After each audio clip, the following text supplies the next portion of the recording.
एक पिता ने बड़े ही लाड प्यार से अपनी बेटी को पाल पोस कर बड़ा किया। सर्वगुण संपन्न होने पर पिता ने अपनी पुत्री का विवाह करके उसको विदा भी कर दिया। विदाई के समय जब पुत्री ने पिता का आशीर्वाद लिया तो पुत्री को गले लगाते हुए पिता ने कहा, बेटा, हमारी रीत ससुराल में नहीं चलेगी।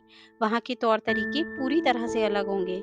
इसलिए ससुराल में जाकर बड़े बूढ़ों के पास बैठकर उनसे सीख लेना। बेटी जब बहू बनकर ससुराल में पहुंची तो उसने देखा उसके पति के अलावा घर में उसकी सासू माँ और एक दादी सास भी थी। बहू जब घर में कुछ दिन के लिए रही तो उसने देखा कि घर में दादी सास का बहुत अपमान और तिरस्कार किया जा रहा है। अपमान की हद तो तब हो जाती जब उसकी सास उसकी दादी सास को ठोकर मार देती, गाली देती और खाने के लिए कुछ भी नहीं देती थी। लड़की को ये सब देख के बहुत बुरा लगा। उसे अपने माता पिता द्वारा दिए गए संस्कार याद आए। उसे अपनी दादी सास पर बहुत दया आई। उसने सोचा, घर में बड़े बूढ़ों का तिरस्कार होने से घर नर्क बन जाता है। मुझे अपनी दादी सास के लिए कुछ न कुछ अवश्य करना चाहिए। उसने सोचा, यदि वो अपनी सास को समझाने का प्रयत्न करेगी तो उसकी सास उसके साथ भी इसी तरह का बर्ताव करने लगेगी। उसने स्वयं अपनी दादी सास की सेवा करने का सोचा। अब वो प्रतिदिन घर का काम खत्म करके अपनी दादी सास के पास जाकर बैठ जाती थी और उनके पैर दबाती थी। कुछ दिनों के बाद ही उसकी सास को बहू का इस तरह दादी सास के पास बैठना और उनकी सेवा करना बिल्कुल भी अच्छा नहीं लगा। एक दिन सास ने बहू को बुलाया और उससे कहा, बहू, तुम हमारे घर का सारा काम छोड़कर सदैव दादी सास के पास जाकर क्यों बैठ जाती हो? बहू को ये सब पता था कि एक ना एक दिन उसकी सास उससे ये प्रश्न अवश्य पूछेगी। बहू ने कहा, माँ जी, मैंने घर का सारा काम समाप्त कर लिया है। यदि फिर भी कुछ बाकी रह गया हो तो आप काम बताइए। सास बोली, काम तो कुछ भी नहीं है, परंतु दिन भर दादी सास के पास बैठना अच्छी बात नहीं है। बहू ने सास की बात को बड़े ध्यान से सुना और उससे कहा, माँ जी, मेरे पिताजी ने सदैव मुझे यही सिखाया है कि जवान लड़के लड़कियों के मध्य कभी नहीं बैठना। बहू ने बड़ी ही चतुराई और शालीनता के साथ उत्तर दिया, माँ जी, दादी सास कह रही थी कि यदि तेरी सास मुझे गाली नहीं दे और ठोकर नहीं मारे तो मैं सेवा ही मान लूं। बहू की बात सुनकर सास ने बहू से पूछा, क्या तू भी मेरे साथ ऐसा ही करेगी? बहू सास के इसी प्रश्न का इंतजार कर रही थी। बहू ने कहा, माँ जी, मुझे पिताजी ने बड़ों से घर के रीति रिवाज सीखने को कहा था।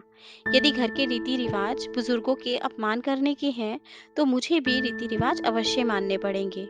बहू का उत्तर सुनकर सासू माँ को अपने भविष्य की चिंता सताने लगी। उसने सोचा, जैसा व्यवहार मैं अपनी सास के साथ करूंगी, मेरी बहू भी वही सीखेगी और फिर वो भी मेरे साथ वैसा ही व्यवहार करने लग जाएगी। सास अब दिन भर इसी बात के विचार में रहती थी। अगले ही दिन बहू ने घर के एक कोने में ठीकरी ठीकरी मतलब खाना खाने का एक मिट्टी का बर्तन इकट्ठा करना आरंभ कर दिया। घर के कोने में ठीकरी पड़ी देखकर सास ने बहू से इतनी सारी ठीकरी इकट्ठा करने का कारण पूछा। बहू, तुमने ये ठीकरी यहाँ क्यों जमा की हैं? बहू ने बड़ी विनम्रता से कहा, माँ जी, आप दादी सास को ठीकरी में ही भोजन देती हैं, इसलिए मैंने सोचा कि बाद में ठीकरी मिले ना मिले, इसलिए अभी से आपके लिए ठीकरी जमा कर देती हूँ। बहू का उत्तर सुनकर सास बहुत घबरा गई और उसने पूछा, तू भी मुझे ठीकरी में भोजन परोसेगी क्या? बहू ने कहा, माँ जी, मेरे पिताजी ने कहा था कि यहाँ के रीति रिवाज वहाँ नहीं चलेंगे। वहाँ की रीति पूरी तरह से अलग होगी। अब जो यहाँ की रीति है मुझे भी वैसा ही करना होगा। बहू की बात सुनकर सास ने कहा, ये यहाँ की रीति थोड़ा ही है। तू अब दादी सास को थाली में भोजन दिया करना। बहू सास की बात सुनकर बहुत प्रसन्न हुई। बहू की चतुराई से अब दादी सास को थाली में भोजन मिलने लगा। अगले दिन बहू ने देखा कि घर में सबके खाना खाने के पश्चात बचा हुआ खाना बूढ़ी दादी सास को दिया जाता था। बहू उस खाने को बड़े गौर से देखने लगी। बहू को इस तरह से खाने को देखते हुए सास ने देख लिया और पूछा, बहू, क्या देख रही हो? बहू ने कहा, सीख रही हूँ घर में बड़े बूढ़ों को क्या खाने को दिया जाना चाहिए। बहू की बात सुनकर सास ने घबरा कर कहा, बेटा, ये कोई इस घर की रीति थोड़ी ही है। कल से तू दादी सास को पहले भोजन दिया करना। बस अगले दिन से ही दादी सास को एकदम से बढ़िया भोजन मिलने लगा। धीरे धीरे बहू ने सास की सारी आदतों को बदल दिया। यदि बहू अपनी सास को उपदेश देती कि उन्हें बड़े बूढ़ों के साथ कैसा व्यवहार करना चाहिए, तो उसकी सास उसकी बात कभी नहीं मानती।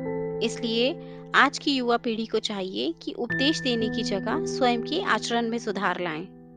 दोस्तों, आशा करती हूँ आपको ये कहानी अच्छी लगी होगी और ज़रूर कुछ नया सीखने को मिला होगा। आपका एक लाइक, शेयर और सब्सक्राइब हमें ऐसी ही और वीडियोस बनाने के लिए मोटिवेट करता है। इसलिए अगर अभी तक आपने हमारा चैनल सब्सक्राइब नहीं किया, तो प्लीज़ आप हमारे चैनल को सब्सक्राइब करें। आपसे कल फिर मुलाकात होगी एक नई कहानी के साथ। धन्यवाद।